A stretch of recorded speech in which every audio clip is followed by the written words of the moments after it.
Hello everybody, and welcome back to Ancient Texts. I'm your host, Jeremy Richard. Today we're going to start a series on apologetics, and we're going to focus on a topic that most of society completely ignores as we've stopped teaching it in schools. And that's really a shame because everybody uses it, and you absolutely need this topic in order to discuss anything else, regardless of the subject. And that subject is logic and philosophy. We all use it intuitively, whether we realize it or not. And the first half of this video is going to be focused on believers of the ancient texts, as we are some of the biggest violators and abusers. And then later on we'll discuss atheism and agnosticism and their lack of checking their own logic. So there's going to be something to offend everyone in this video. I'm an equal opportunity toe stomper. I've been an admin for a few years on a couple of Facebook groups that focus on apologetics, and one of those groups has about 10,000 members. So I've seen just about every topic you can think of discussed 10 times over. And the first issue I want to address are those believers who think we don't need to use our reason, that our logic doesn't apply to us because God is so mysterious and complex that we can't hope to ever figure out what's going on. And they usually cite verses like, "Trust in the Lord with all your heart and lean not to your own understanding," or "Just live by faith," or "Can you search through God's complex things? Can you uncover the limits of the Almighty? These things are higher than the heavens, so what can you do? They are deeper than Sheol, so what can you know?" So that's usually their go-to lines. And I got this gem from a well-known evangelist website that I won't name here, but here's what she wrote. "I was prompted by the Holy Spirit to write about the dangers of human reasoning because today's Christians, blah blah blah." So the problem is that when this knucklehead says you can't use human reasoning and then uses the word "because" followed by more words, she is using human reasoning to tell you why you shouldn't use human reasoning. And not only is that not logical, it's stupid. So one of the things we're really going to emphasize on this channel is simple definitions of words. Most believers in the ancient texts know the words, but we really have no idea what most of those words mean. Don't believe me? Let's do an experiment. We're going to define faith. That's a simple word, right? You've heard it probably most of your life, but I'm willing to bet you're using the wrong definition. Not only that, but many believers don't even know what part of speech the word faith is. So let's conduct our experiment. Do you think that faith is a noun or a verb? I'll give you a couple of seconds to think about it, but even at this point, you probably aren't quite sure and you're racking your brain to remember how you've heard the word used in sentences. Over half of the believers that I asked this question to answer that faith is a verb. It is an action word, something that you do. But this is incorrect. Now, I know why they come to this conclusion, and it stems from Calvinism, but that's another video altogether. The main problem that I have with this is that believers are using the wrong definition of the word faith, and therefore unbelievers are using the wrong definition of the word faith. So it makes our job of reasoning with unbelievers much harder than it has to be. So with that, let's define faith and see if the text says what you think it means. Hebrews 11:1 tells us, "Now faith is the substance of things hoped for and the evidence of things not seen." The Greek word for substance is hypostasis, which means an exact reproduction, an assurance. It was used as actual evidence, such as title deeds and real estate. See the video for Ruth for detailed explanation of real estate and title deeds. In scientific terms, hypostasis is the opposite of theory. The Greek word for evidence is elegchos, which is a legal term meaning evidence acceptable for conviction. This word is used 23 times in Plato's account of the trial of Socrates. So faith is not blind faith. That is never advocated in the Bible. Faith is evidence. It's a noun. Just like in philosophy, you must have a good reason why you believe something. Your belief can't be arbitrary. For example, when I was a paratrooper in the 82nd Airborne Division at Fort Bragg, I had to jump out of an aircraft going 150 miles per hour at 2 in the morning, wearing 150 pounds of gear at 800 feet AGL. I can't think of a scarier leap of faith that one could take. But this isn't blind faith. It is based on training. It's based on experience with the equipment, studying the laws of physics, understanding how aircraft engines work, seeing the parachute packing process. All of that is evidence for my faith that the parachute will open when I leap out of the door into the pitch black. Now, understand that your faith in the ancient texts works the same way. You don't believe what you believe out of blind faith, which is what most agnostics and atheists think about our views, but your faith is based on reasoning, on something that you saw, on something that you heard, that touched your life and convinced you that the ancient texts are true.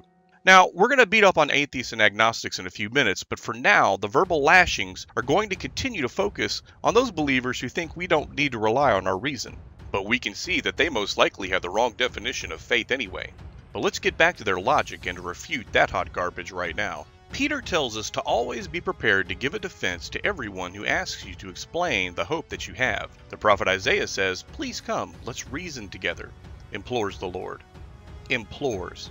These are just a couple of verses that establish that reason and logic are not only necessary, but commanded in the text. So with that, let's go back to the verses that the A philosopher quoted and see if we can dismantle their thesis. Back in Job, the A philosopher quoted this: "Can you search through God's complex things? Can you uncover the limits of the Almighty?" The first issue is that in this text, God is not talking. This is Job's friend Zophar, and if you've read Job, you know that Job's friends were not giving him sound advice. But even putting that aside, let me highlight the beginning part. Can you? Now, I will gladly concede that no, you can't. But Paul tells us in 1 Corinthians that the Spirit searches everything, even the deep things of God, and then reveals those things to us. So no, there is no subject that is not possible to fathom or know, despite the A philosopher's protests. So no, you can't figure it out on your own, but the Holy Spirit sure can. Now, that doesn't mean that you're going to know everything, which is what these people always counter with when I bring this up in the text. But what this does mean is that you can't hide behind the, "well, that's just a mystery of God," as a defense for your belief. The "do not lean to your own understanding, therefore you shouldn't use human reasoning" is easy to dismantle, despite the fact that it's self-refuting. Just read the next sentence. "In all your ways acknowledge him, and he will make your paths straight." These verses aren't telling you to stop all logic and reasoning and rely on blind faith, which we've already covered is an incorrect definition. It is telling you not to lean on your own understanding in your ways, the things that you do, the decisions you make on a daily basis. Should I go to the store to get the thing, or should I order online? Do I need to take that job halfway across the country? How do I deal with my kids and the thing that just came up? Things of that nature. Since God sees everything, he can orchestrate things that are beyond your control in order to make your path straight. If and only if you acknowledge him first. You don't even have to know that it is the correct decision. Just give God a nod. It's that easy. So what is philosophy, and why should a believer in the ancient texts care? Proverbs 9 tells us that the fear of the Lord is the beginning of wisdom, and knowledge of the Holy One is understanding. The word philosophy is from two Greek words, philo and sophia, meaning to love wisdom. Keep in mind that the entire Bible, both Old and New Testaments, were written in Greek. There's even an entire book dedicated to philosophy called Proverbs, written by the wisest man that ever lived. But what about logic? Why should I care? Does God use logic? Does God even need logic? Is he bound by logic? Some would say that God is all-powerful, so he isn't affected by logic. I disagree because I think they're looking at it the wrong way. Logic is immaterial, eternal, unchanging, and universal. That's because God is immaterial, eternal, unchanging, and universal. Logic isn't something that constrains God.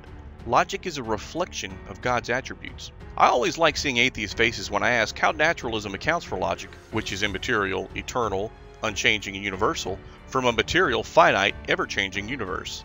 So let's define logic. I'm not going to get into great detail on this, but we need to at least cover the base definition. Then we'll look at some examples to keep this as simple as possible. Logic is reasoning conducted or assessed according to strict principles of validity. An argument is said to be valid if it is impossible for the premises to be true and the conclusion to nevertheless be false. Keep in mind the premises don't have to actually be true. An argument is said to be sound if the premises are actually true. But more on that later. So let's keep this easy. There are three laws of logic. The law of identity says that if a statement such as, "it is raining," is true, then it is true. The law of non-contradiction says, "it is raining" cannot be both true and false in the same sense. And finally, the law of excluded middle says that, "it is raining" is either true or false, there is no alternative. Simple enough, right? The next key to being logical is that we can't be arbitrary in our thinking. We must have a reason for our beliefs, whether those beliefs are theology or how you like the taste of vanilla ice cream. You have to have a reason why you believe some points of theology, and you have reasons why you either like or don't like vanilla ice cream. Alright, so I've beaten up on believers so far. So let's switch it up to the militant atheist. One of the main objections that I see when I use logic to defend the ancient text is the counter that laws of logic do not require a God or biblical creation. They are simply conventions of the human mind. The problem with that reasoning is that conventions are conventional, meaning they work because we all agree to them. In the UK, for example, everyone agrees to drive on the left side of the road. It's a convention. It doesn't mean that driving on the left side of the road is morally correct, just that we've all agreed that this should be the standard so there isn't chaos when driving. Regarding logic, you and I can't have a conversation about a topic if we both agree that "it is raining" can be both true and not true at the same time. Our conversations would stop making sense very quickly. So the laws of logic aren't laws simply because we agree with them, and everyone is bound to the same laws regardless of where they live on the planet.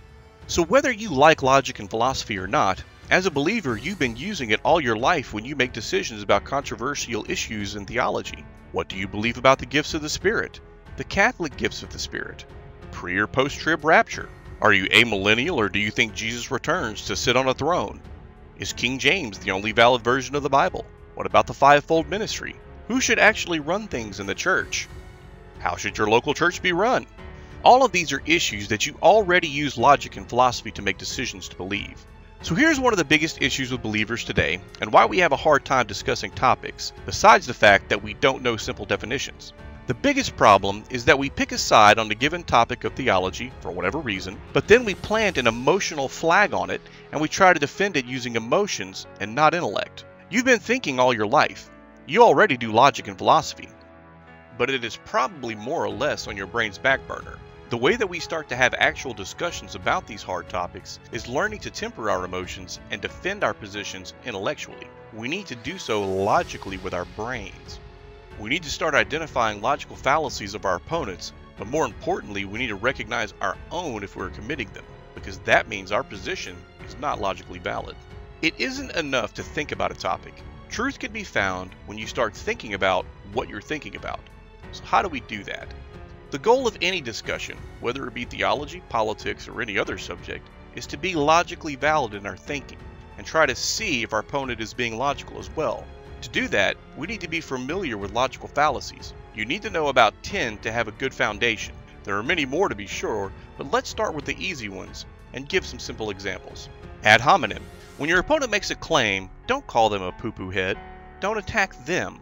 This is the easiest fallacy to identify and should be the easiest to quash. Believers will call other believers heretics. Or maybe they won't call you a fool to your face, but they'll throw up a Bible verse about a fool, implying that you were a fool for your position. But this is the same thing. It isn't logical, and we should have all moved beyond these personal attacks after about the 8th grade or so. Ad populum. Just because a lot of the people agree that something is true doesn't make it true. This one is prevalent in theology as well as science circles. Appeal to authority. Yes, there's something to be said for a subject matter expert. However, an argument should stand on its own merits and not on the credentials of the one making the argument. Circular reasoning. Restating the premise in the conclusion. We'll give an example of this one in science in a few minutes. False dichotomy. It is either A or B. There is no other possible answer. Calvinists use this fallacy a lot, in fact. Their entire thesis is a progressive series of false dichotomies based on the wrong definitions of words, but I'll cover that in the next video. Sweeping generalization. All pre-tribbers just want to escape hard times. Straw man. This is another big one. Instead of addressing the topic at hand, your opponent will raise a different topic and then beat that one up. So with those basics down, let's finish up this video, the logic of atheists and our crosshairs. Most atheists believe in naturalism, which means that nature is all that there is. This is self-refuting because they are using logic to come to this conclusion, and you can't go trip over the law of non-contradiction while walking through the woods. You're not going to stub your toe on it. Empiricism says that all knowledge is gained by using the 5 senses, but this one is also clearly self-refuting, since you can come to conclusions without seeing or hearing something. I'll give an example of this whenever we discuss the Oort cloud. Most atheists believe in either naturalism or empiricism or some combination of both. So from the get-go they are hamstrung by bad logic, and that trend only continues as they delve deeper into arguments. For example, let's take the Oort cloud. When I took astronomy in college, I remember the definition of the Oort cloud went something like this. The Oort cloud is an extended shell of icy objects that exists in the outermost reaches of the solar system. It is named after astronomer Jan Oort, who first theorized its existence. The Oort cloud is roughly spherical, and it is thought to be the origin of most of the long-term period comets that have been observed. You can spot the problem, but you really have to look pretty close. The problem with the Oort cloud is that it doesn't exist. It has never once been observed. It has never once been measured. It is a complete figment of someone's imagination.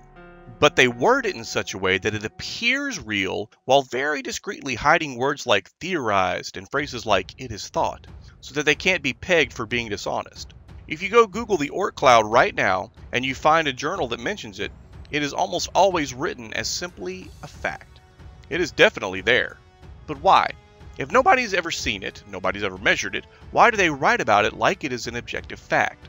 The answer is comets. They have a very short lifespan of only a few thousand years, and someone invented the Oort cloud as a logical rescuing device to explain why we still see comets, if the solar system and universe are billions of years old. A rescuing device is a conjecture designed to save someone's view from contrary evidence, and believers make this same mistake when defending theological beliefs just as easily as astronomers do here. And the reason this is not logical is because it is circular reasoning. Where do comets come from? The Oort cloud. How do you know the Oort cloud is there? Because we see comets. So avoid circular reasoning regardless of the topic. And finally, to close tonight's video, let's talk about morality and absolutes and how those impact the logic of atheists and believers. Here's a list of common self-refuting claims I've heard over the years from atheists.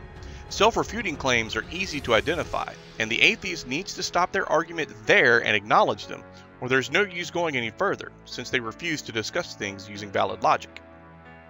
And once you see the pattern, these are really easy to recognize. There is no truth. You should not judge. History is unknowable. You should never be tolerant of views not your own. What is true for you isn't true for me. You should not force your morals on others. It is arrogant to assume you know truth with certainty. So as you can see, simply pointing out these self-refuting claims should hopefully make your opponent at least adjust his position. If not, it probably isn't worth continuing the conversation. Morality. The Bible teaches that God is the creator of all things, and all things belong to God, and thus God makes the rules. So here's the usual objection I get from militant atheists. Morality is just relative. There's no such thing as absolute morality, and therefore you should not try to impose your personal moral code on other people. So I'll give you a couple of seconds to look and see if you can spot the self-refuting claim. Besides that, the atheist is being arbitrary here, since each person's moral code can vary based on whatever whims they fancy at a given time. Without the ancient text, right and wrong are reduced to personal preference. Did you spot it? Right here. When the atheist says, "you should not," he's imposing his moral code on us and telling us that we should not impose our moral code on him. Next, how can you honestly deny science and be so ignorant of the obvious truth of our beginnings? This is a straw man argument. We do not deny science. We deny bad interpretations of data. Get over your childish, self-pacifying beliefs and deal with the fact that the world is senseless. If perchance there is a God, a reason behind the madness, they certainly will not be found in a book as flawed and disgusting as the Bible. This person uses the word senseless, indicating no moral code, but they also tell us what we should do, and judges the Bible as being disgusting, thereby indicating that there is a moral code. There is no evidence for God. Despite there being lots of physical evidence that God exists, we can restate it like this. There is no logical evidence for God's existence. Then the straw man suddenly hits a brick wall. In order to prove something, you need either strong arguments or scientific evidence, preferably both, and the logical arguments for God are vast and time-tested. What arguments and evidence? Well, here's a list and one specific evidence. Allow me to describe to you exactly what a simple cell is in the simplest way that I can. A cell is a miniaturized city consisting of hundreds of thousands of automated assembly plants called protein molecules, each made up of about 3,000 atoms, each arranged in three-dimensional configurations for manufacturing hundreds of thousands of specific types of products. It uses an artificial language and decoding system, memory banks for information storage, elegant control systems, regulating and automated assembly of components, prefabrication and modular construction, a 3 out of 4 error-correcting, self-replicating digital code, all defined from a base alphabet of 20 amino acids. A cell copying its DNA is equivalent to a basketball field with 125 miles of fishing line inside of it that can be unzipped, unpacked, and zipped out to read and copy the code, duplicated, and the duplicate copy removed, all at 3 times the speed of an airplane propeller with no tangling. Regarding amino acids, which I'm sure you will now recognize as just one small fraction of the items required to have the most basic form of life, of the hundreds of amino acids known, only 20 are utilized in living systems in the construction of proteins. All of the amino acids that deal with life happen to be left-handed, called chirality. The right-handed ones happen to be lethal. Then, to make things even harder, 10 of those amino acids are hydrophobic, meaning they hate water, so life would not be possible to form randomly in water. The other half are hydrophilic, meaning they love water, so life would not be possible to form without water. Those 20 amino acids need, not an option, a cell wall. The cell wall would have to have evolved at the exact same instant that all of the left-handed amino acids evolved to accidentally form the first living cell.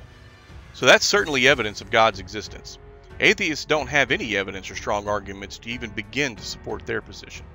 Until next time, thanks for watching. Be sure to like and subscribe to support the channel.